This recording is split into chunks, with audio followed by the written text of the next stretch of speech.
মতন মানুষ, খুব সম্ভব গত বছর 7,000-এর মতন মানুষ রোড অ্যাক্সিডেন্টে মারা গিয়েছে। আমার কাছে বিষয়টি খুব অস্বাভাবিক লাগে।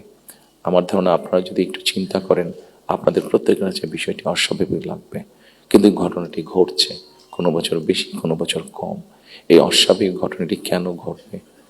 একজন মানুষ রোড অ্যাক্সিডেন্টে অধিকাংশ ক্ষেত্রে যারা মারা যাচ্ছে, আমরা যদি তাদের সামাজিক স্ট্যাটাসটা দেখি, খুব যে অবস্থাপন্ন লোক যারা আর্থিকভাবে সচ্ছল তারা যে মারা যাচ্ছেন তা না, কিন্তু যেই মানুষগুলো মারা যাচ্ছে সেই মানুষরা হয়তো বা তাদের ফ্যামিলির অনলি আর্নিং সোর্স। মারা যাওয়ার পরে সেই ফ্যামিলিটির কি হচ্ছে, অথবা লোকটি যদি পঙ্গু হয়ে যায়, মানুষটি যদি পঙ্গু হয়ে যায়, তাহলে তার ফ্যামিলির উপরে কি হচ্ছে, এই বিষয়টি বোধহয় আমাদেরকে নজরে আনা উচিত। এরকম অনেকগুলো বিষয় আছে যে বিষয়গুলো আমার মনে হয় রাজনৈতিক দলগুলোর মধ্যে চিন্তা ভাবনা হওয়া উচিত। এখানে শাইখ সিরাজ সাহেব বসে আছেন, ওনার একটি বিখ্যাত প্রোগ্রাম আছে কৃষি সংক্রান্ত। কৃষকদের কি অবস্থা এখন, সেই বিষয়টি বোধহয় আমাদেরকে বিবেচনা করা উচিত। উনি ভালো বলতে পারবেন। আমার যতটুকু ধারণা আছে যে মানে সরাসরি জমিতে কৃষিকাজের সাথে জড়িত জমির মালিক এরকম কৃষকের সংখ্যা প্রবাবলি 1.5 কোটির মতন সারা বাংলাদেশে, 1,50,00,000-এর মতন। এর মধ্যেও ডিফারেন্ট ক্যাটাগরির কৃষক আছে।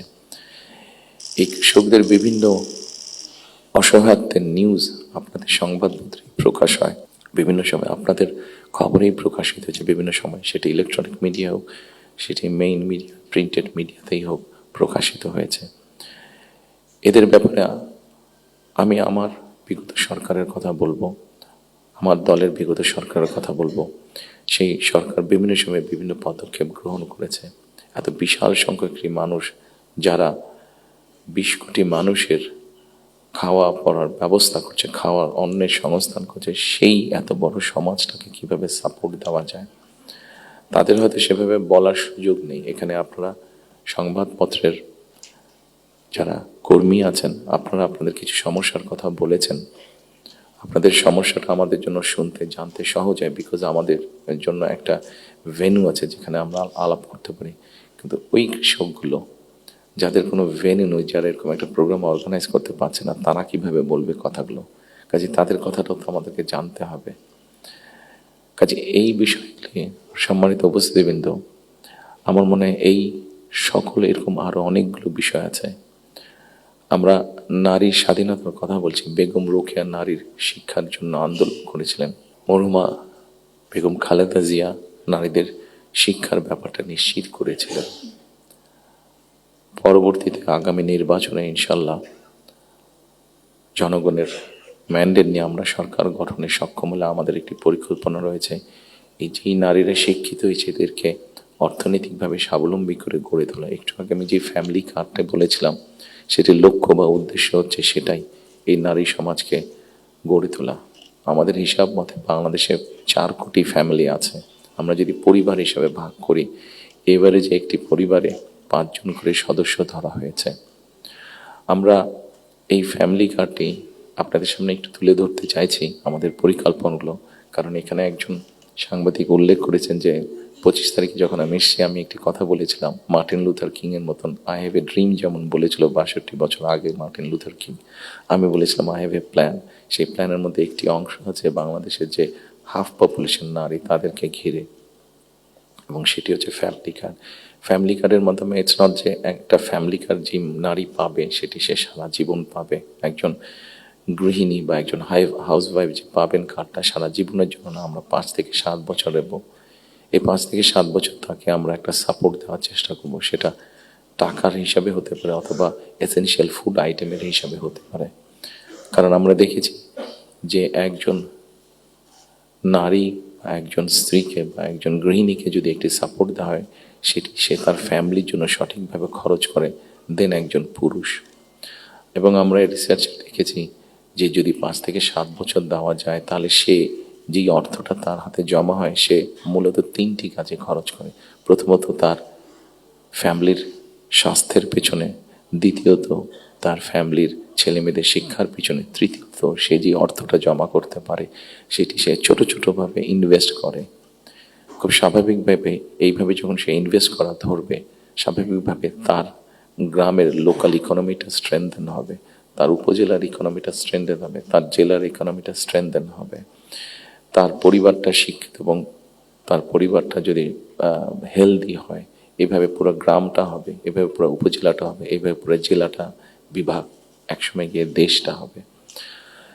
4 কোটি ফ্যামিলির মধ্যে আপনারা বলতে পারেন একবারে কি দেওয়া সম্ভব কিনা? না, 4 কোটি ফ্যামিলির মধ্যে একবারে দেওয়া সম্ভব না। গ্র্যাজুয়ালি আমরা যাব, যারা প্রান্তিক, যারা যাদের যাদের নিডফুল আন্ডার প্রিভিলেজ, তাদেরকে দিয়ে আমরা শুরু করব। এই কার্ডটি আমরা, আপনারা জিজ্ঞেস করতে পারেন হয়তো কার্ডটি কাদেরকে দেবেন। আমরা কার্ডটি জেনারেল রেখেছি, ইউনিভার্সাল রেখেছি, কারণ আমরা অতীতে দেখেছি বিভিন্ন সময় বিভিন্ন সোশ্যাল সেফটি নেটওয়ার্কের আওতায় যাদেরকে নিয়ে আসা হয়, বিভিন্ন ক্যাটাগরি করা হয় এবং সেখানে কারাপশন দেখা দেয়। সেই জন্য আমরা এটি জেনারেল রেখেছি। এটি একজন গ্রামের কৃষকের স্ত্রী যেমন পাবে, ইমাম সাহেবের স্ত্রী যেমন পাবে, প্রাইমারি স্কুলের শিক্ষকের স্ত্রী যেমন পাবেন, ঠিক একইভাবে ডিসি সাহেবের স্ত্রীও পাবেন, এসপি সাহেবের স্ত্রীও পাবেন। তবে আমরা দৃঢ়ভাবে বিশ্বাস করি ডিসি সাহেবের স্ত্রী বা এসপি সাহেবের স্ত্রী নিশ্চয়ই ওনারা নেবেন না, কারণ ওনাদের ওটি প্রয়োজন হবে না।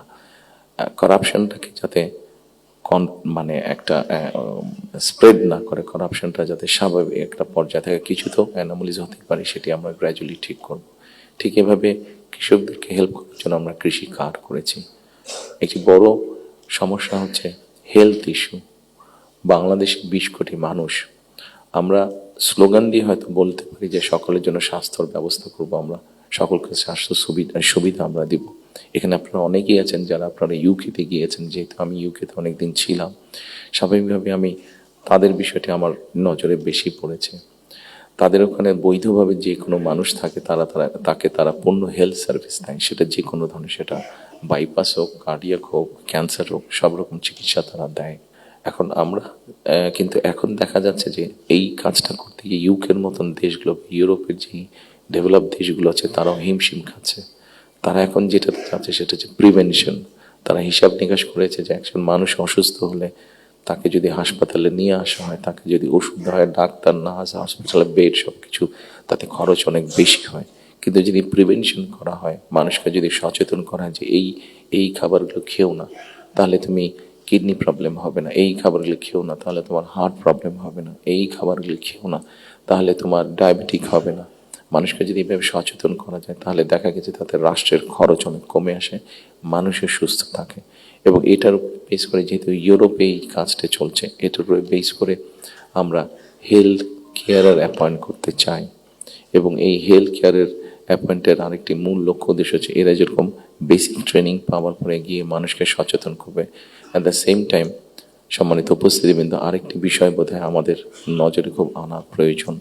একটি বিষয়, খুব ভয়াবহ পরিস্থিতি, মাহফুজ আলম সাহেব যেরকম পানির কথা বলেছেন, সেরকম আরেকটি ভয়াবহ পরিস্থিতি হচ্ছে যে আমাদের জনসংখ্যা যেভাবে বাড়ছে, আমরা যে সৌদি আরব বা কুয়েতের সবগুলো তেল খনিও এখানে নিয়ে আসি, তাহলে হয়তো আমরা এই এত রিসোর্স দিয়ে আমরা এত মানুষকে সমস্যার সমাধান করতে পারবো না। সেই জন্য আমাদেরকে অবশ্যই পপুলেশন কন্ট্রোলে যেতে হবে, আমাদের দেশের জনসংখ্যাকে সীমাবদ্ধতার মধ্যে আনতে হবে। এবং সেই জন্য এই হেলথ কেয়ার যে নিয়োগ হবে, এই হেলথ কেয়ারের 80 থেকে 85% আমরা 1 লক্ষের মতন আমাদের টার্গেট নিয়োগ করা।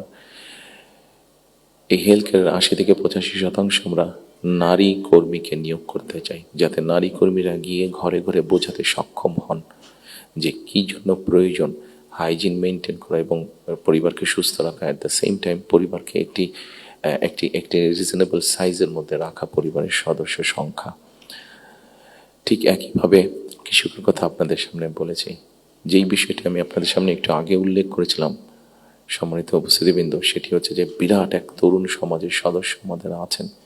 এই তরুণ সমাজের সদস্যদেরকে, সেটি গ্রামে হোক সেটি শহরে হোক, বিভিন্ন জনের বিভিন্ন কোয়ালিফিকেশন বা শিক্ষা ব্যাকগ্রাউন্ড আছে, সেটার উপরে বেস করে আমরা ভোকেশনাল টেকনোলজিক্যাল ইনস্টিটিউশনকে আমরা মডার্নাইজ করতে চাই।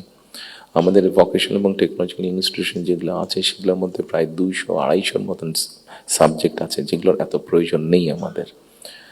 আমরা এর মধ্যে কিছু কাজ করেছি, প্রাইমারি কাজ করেছি, যে নর্মালি যেসব দেশে আমাদের মানুষ যেতে পারবে বা পারে, যেমন তার একটা বড় অংশ হচ্ছে মিডল ইস্ট, সেখানে কি কি কাজের স্কোপ আছে আগামী 5 থেকে 10 বছর।